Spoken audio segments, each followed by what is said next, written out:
Hello everybody, and welcome back to the Costing and Pricing Learning Program. My name's David Gilchrist, and this is webinar number 13. In this webinar we're looking at costing volunteer time and also donated assets. Before we go to the main part of the webinar though, I'd just like to remind everybody in relation to the copyright, this material is available to be used for any educative purpose, but there are copyright rules related to it, so please go back to either webinar 1 or to the website in order to make sure you understand what those copyright requirements are. The second thing I would like to do is just confirm the navigation. The previous webinar, webinar 12, was costing and pricing for volunteer directors, and this webinar, of course, as I mentioned, is webinar 13, costing volunteer time and donated assets. In this webinar, we're looking at costing and pricing of donated assets, but not actually the physical costing and pricing, if you like, but some of the risks and rewards associated with costing and pricing of donated assets and volunteer time, and also how you might go about that process. But before we do that, we need to remember the issues around costing and pricing and how we actually undertake that. Firstly, what does it cost to provide a service is the fundamental issue that we're still trying to grapple with in this particular webinar. When we have donated assets or when we have volunteer time, we do have, if you like, a philosophical question around whether or not there should be some costs costed into the price of services provided, taking up those particular consumptions. Remembering that any cost is a consumption by an organisation in using their resources, their capacity, any of their goods or any of their time in actually providing a service. And though therefore, while it might seem a little bit strange perhaps to be costing particularly volunteer time into a service delivery outcome, clearly the use of a volunteer for one purpose negates the use of that volunteer for something else. In other words, in order to provide a service using a volunteer, there is a requirement that an organisation make the decision to use or consume that volunteer time for that particular service rather than doing it in using that capacity or that resource for some other purpose. So in that case, we do need to continue to think about what does it actually cost to provide a service. We also need to think about what donated assets and the contribution of volunteers should be included in terms of cost in that overall cost and price, and also we need to consider how we might include those elements. Firstly, the basics. Remembering webinars 4 and 5, we actually talked about costing and pricing and the general principles associated with that. In this particular webinar, as I mentioned, we're not going to go back to those basic costing and pricing processes. What we're going to do is talk about how you might consider the issue of costing in particularly volunteer time into service delivery costs and prices. In that case, the principles remain the same. That is, the issue is whether costs related to volunteers and donated items should be included, and if so, at what costs. Remember, this is relevant to the establishment of a cost and a price for each service. Therefore, the accounting issues relative to how to record and report on costs is a separate issue to that of costing. I raise that because at the end of the day, there is already within the not-for-profit, the broad not-for-profit and charitable sector, a lot of discussion about how you might, for instance, include the value of volunteer time and donated assets into the profit and loss for an organisation. We're not particularly interested in how these kinds of things might be recorded and reported, if they should be recorded and reported at all, but rather we're interested in how we might apply some form of costing to these particular items to ensure that the full cost and price of our service is reflected of them. Remember though, with pricing, and ultimately costing is focused on arriving at a price for our services, price equals cost plus markup. We're very interested in that costs element at the moment, and as you know, including volunteer time and donated assets in that element. So I guess the first element is then, or the first issue for us is, what does it cost to provide a service? Costing and pricing is about what resources are consumed in providing that service, as I've said before. And so the key question is, should that volunteer resources or resources that are not actually physically paid for, that we don't actually provide a cheque for, be included in the cost and ultimately inform the price for our services? Should we include donated assets in the contribution of volunteers? Clearly there is a philosophical issue. There are some risks associated with both including those items and the idea of not including those items, and there's also an opportunity for us to, if you like, think on some of the things that we might consider in making our decision as to whether to include those elements. Of course, one of the reasons that we might not include those elements is the fact that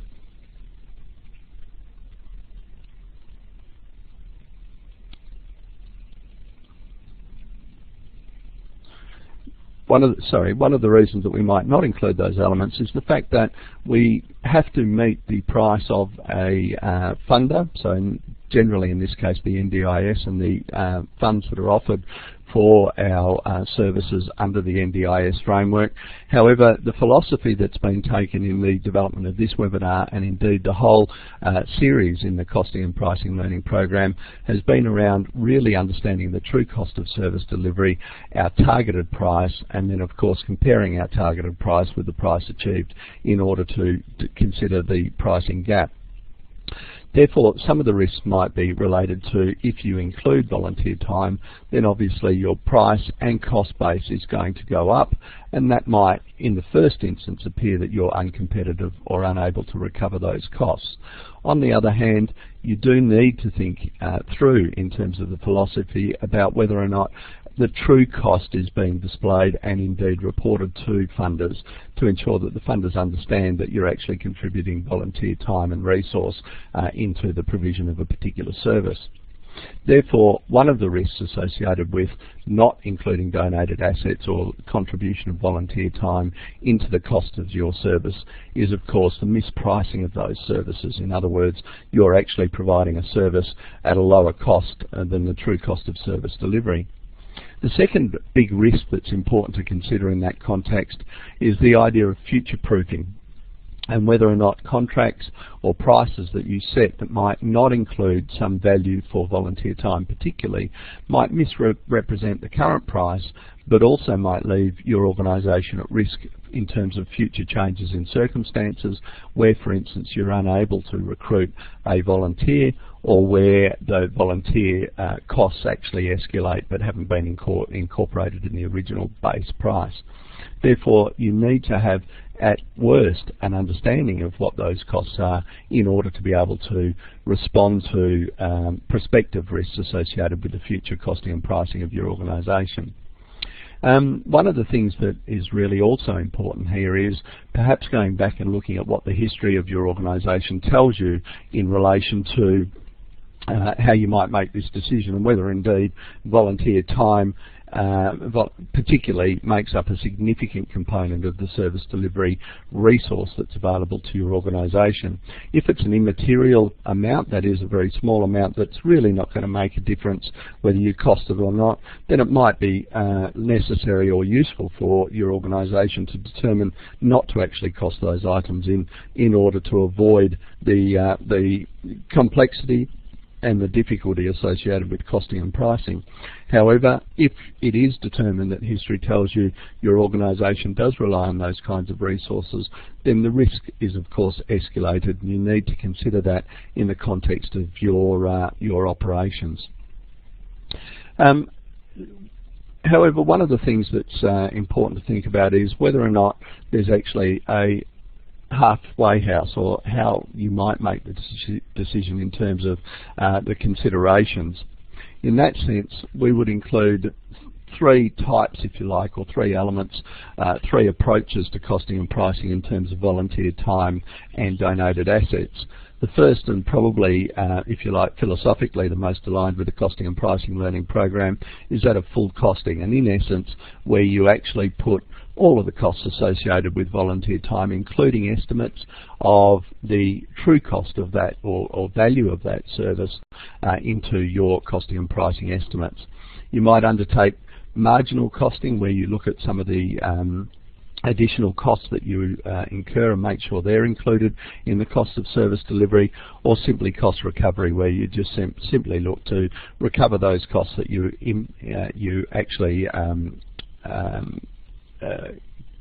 incur as a result of providing services from a volunteer perspective.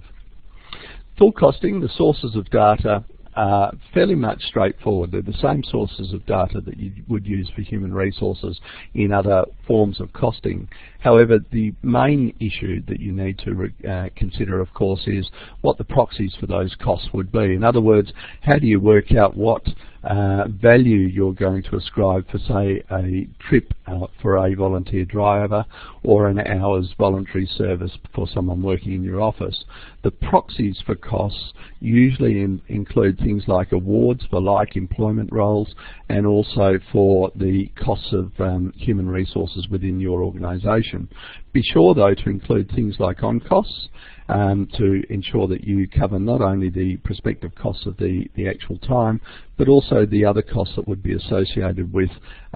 employing a person to undertake that role if you didn't have a volunteer undertaking the role. Again, it seems perhaps a little bit strange to be costing the full cost of a volunteer hour into the cost and price of a particular service, but you've got to consider that should that volunteer no longer be available, or should that volunteer need to be replaced by a paid staff member, then you need to have those costs taken up in your price to ensure that you are future-proofing your organisation. The other way to consider the full costing or sources of data for full costing is perhaps marking to market. In other words, working backwards from the price of a commercial service or a typical service that might be fully staffed by paid employees, and to work backwards from that point in order to identify the full costing for a particular service. That's probably a little bit more difficult in many respects. However, it is another way to consider how you might arrive at the cost of service delivery in this particular circumstance. Marginal costing, on the other hand, is used where an organisation decides not to include costs for each iteration of service delivery, but doesn't want to be out of pocket for incidental expenses associated with the recruitment, the selection, the management, and the deployment of volunteers particularly. So you want to, in this type of arrangement, insure yourself against the risks associated with use of volunteer labour, and you might, with marginal costing, reduce those risks, particularly by looking at history and seeing how often, for instance, you've had to use paid staff in service delivery where typically you use a volunteer. So in other words, rather than full costing for each hour of volunteer time, you might cost for your expected amount of time that volunteers may not be available and you have to pay full-time staff. In other words, this inclusion is a little bit more like an insurance policy that allows you to collect resources along the way of service delivery against the day where you have to pay for those particular staffing hours particularly. So when we talk about marginal costing, there's a number of things that should be included. With full costing, i.e. the previous process that I suggested, it is a normal process, the same as any other costing. The only difference is, of course, you need to proxy or find a value, establish a value, agree on a value for a particular hour of service or an iteration of service provided by that volunteer, and then to work through the on-costs and everything associated with developing an actual cost for that item. With marginal costing, we typically then look to include the cost of replacement staff where volunteers are not available, and again, history is always important there. We look to include the insurances for deployed volunteers, so all volunteers or all organisations that deploy volunteers should have insurances associated with those volunteers to make sure that obviously from a workers' comp and professional indemnity and other perspectives the organisation is covered and the staff are covered, but also you need to include in that marginal costing arrangement the cost of managing the volunteer pool, communications, volunteer managers and staff, so your managers and staff that are actually employed to manage the volunteer staff and recruit and retain those staff, and also things like Christmas parties and all of the add-on costs that are associated with thanking volunteers for their work and keeping them interested in your organisation.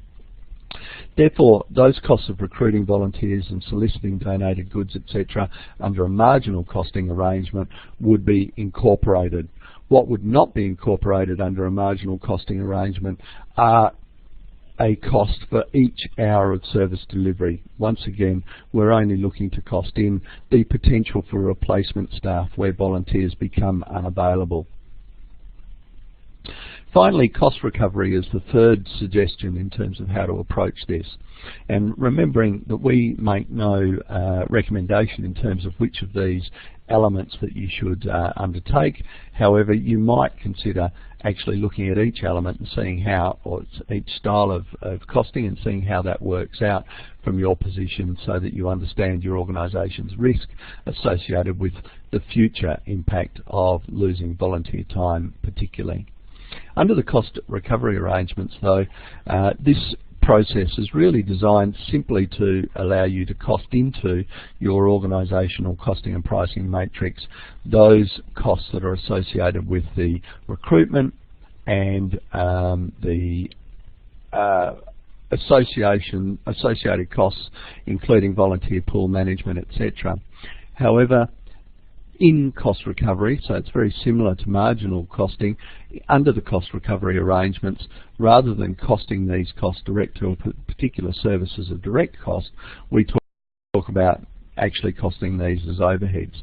Now this can be a very useful and easy thing to do because typically these costs are already included as overheads within organisational cost structures. So the Christmas party, the communications, the volunteer managers and the staff, paid staff associated with managing the volunteer pool are all costs that are typically included in overheads now. However, you need to consider under cost recovery arrangements as opposed to marginal cost recovery whether or not the volunteer time is specific to a particular service or it's more generally used across the organisation. In terms of the former, that is the marginal recovery or the marginal costing arrangement, our expectation is that the costs of the volunteer time are associated with the specific service delivery. So for instance, with a motor vehicle fleet and a transport service, a volunteer driver is clearly associated with providing that particular service, and therefore philosophically that costs associated with that volunteer should be undertaken using marginal costing. However, if a volunteer sits on the head office reception a few hours a week, perhaps that cost is better associated with overheads. Remembering that if the cost is associated with overheads as cost recovery process suggests, then that overhead will be sent across or allocated across all of the services that are provided by the organisation, and therefore, if you like, the marginal impact is going to be a lot smaller and a lot more easily absorbed by each service than perhaps the marginal costing or direct costing that we talked about under the previous arrangement. In terms of donated goods, so most of the comments that I've made have really related to volunteer time. In terms of donated goods, it is very unusual, as you can imagine, for donated goods to be costed into activity costs and prices, that is service delivery. And this makes sense from a number of perspectives. One of the key perspectives is that by and large, most donated goods are donated on the basis of the fact that those goods are then going to be applied as the, if you like, or allocated, if as you like, the service in itself. So, for instance, St Vinny's or one of those, or GSI, one of those organisations that actually collects second-hand goods and then donates those or provides those goods into a shop or into some other element of service delivery, doesn't typically cost those goods, because unless they've got the goods they can't provide the service, and therefore the goods themselves, if you like, become the service. However, where it does make sense to value donated goods or to cost those donated goods, particularly where, say, a good is donated for the provision of a service, and I'll go back to the transport example where it might be the car salesman or a car seller provides a car, donates a car to your organisation to assist in the transport service, then under that arrangement those goods should also be costed into the provision of service cost and price for your organisation under one of the, essentially under one of the three methods that I've already identified. However, if it is specific to a service, then it should be costed into that that specific service at a proxy price or a proxy cost that should be akin to the actual purchase or lease of that vehicle, for instance. So again, it's unusual for donated goods to be costed into activity costs and prices. However, where you do want to cost those elements in, you should use the market. You should always be asking the question, what happens if no goods are donated? That is, if you don't have a donated good, does that mean you simply don't provide the service, and therefore the costing of that good into the service doesn't necessarily make a lot of sense?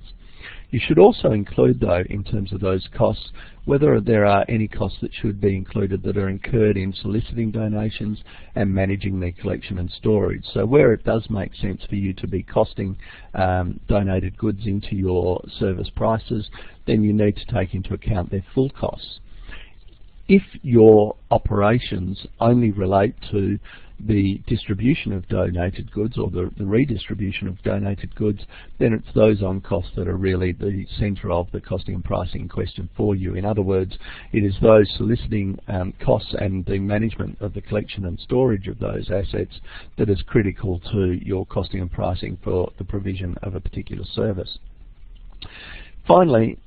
it is really important to come back to whether or not those goods are part of the provision of a service or a service in themselves. If the goods are part of a provision of service, again, if you like, it's part of the philosophy of the Costing and Pricing Learning Program that really those goods should be costed into, or the value of those goods should be costed into that service to arrive at a price that allows you to reduce risk and future-proof your price. Again, remembering that just because you have a target price that you have costed and incorporated all of the true and marginal costs associated with things like donated assets and volunteer time, doesn't mean that that's the actual price you'll be able to charge, but it does give you a good indication of the true cost of service delivery. Remember, donated goods are also have a question mark over them in terms of how they're reported from a financial reporting perspective, and we're not talking about that. So organisations don't necessarily have to cost donated goods and report those costs in their financial reports, their financial statement or profit and loss. Rather, we're simply focused on how we arrive ultimately at that target price and whether or not the value of donated goods should be incorporated in that target price in some way, shape or form. So in conclusion, I just want to go through and ask you to remember that when you're costing and pricing volunteer time and donated assets, or making the decision as to whether or not to undertake that particular process, you need to ensure that you understand the risks associated with costing and pricing in this particular area. So the risk associated with including or excluding these costs, and primarily these risks relate to two things. The first is that the volunteer or the donated good is no longer available and has to be purchased. If you have a contracted price that doesn't include a provision for that eventuality, then the organisation is at risk. And it's up to, of course, the organisation, the CEO and board, to determine the extent to which that risk is going to affect the way they make decisions in this regard. When you decide to actually cost and price that volunteer time or those donated goods, you need to ensure you're consistent with regard to the application of cost estimates and processes. Particularly, you should use the same costing and pricing arrangements for donated goods and volunteer time as you do for all of the other costing and pricing exercises that you undertake in your organisation. The only difference is that ultimately that cost is proxy. That is, that we need to, because it's volunteer time or donated goods, we need to come up with a proxy for the cost of those goods to include in our calculations for cost estimates for our organisation. We also need to consider the inclusion of these costs in the context of the materiality of the impact of their inclusion or exclusion has on overall costing estimates made. So, for instance, if you consider the cost recovery process, I mentioned that under that process these kinds of costs associated with volunteer time and donated goods would be undertaken as overheads across the broad organisation, and in that way they can perhaps be absorbed in a very immaterial way across your organisation's services without affecting a particular service. However, if volunteer time or donated goods are germane to a particular service and central to that particular service, it is probably fairly important to at least undertake the costing and pricing of those elements to judge the potential risk associated with losing that volunteer time or those donated assets at some point in the future. The final point I'll make is to simply reiterate that you should perhaps, particularly in the first instances, look to cost and price using the full costing regime, the marginal costing regime, and the cost recovery regime to see what potential impact that has on your organisation's prices at the end of the day, and to experiment, if you like, between those three regimes to before you make a decision about whether or not you include volunteer time and donated assets costs within the costing and pricing basis of your particular services. That concludes this seminar. As always, we're very happy to get both questions and comments in relation to this seminar, this webinar rather, or any webinars associated with the Costing and Pricing Learning Program. And once again, we suggest that you go back to the Costing and Pricing Learning Program and look at all of the webinars and other materials that are available on the website. Please feel free to send anyone in the Curtin Not-for-Profit Initiative an email with any comments or queries, and indeed any topics that you would like to see undertaken in future webinars or in future materials development. In the meantime, all the best, and I look forward to talking to you soon.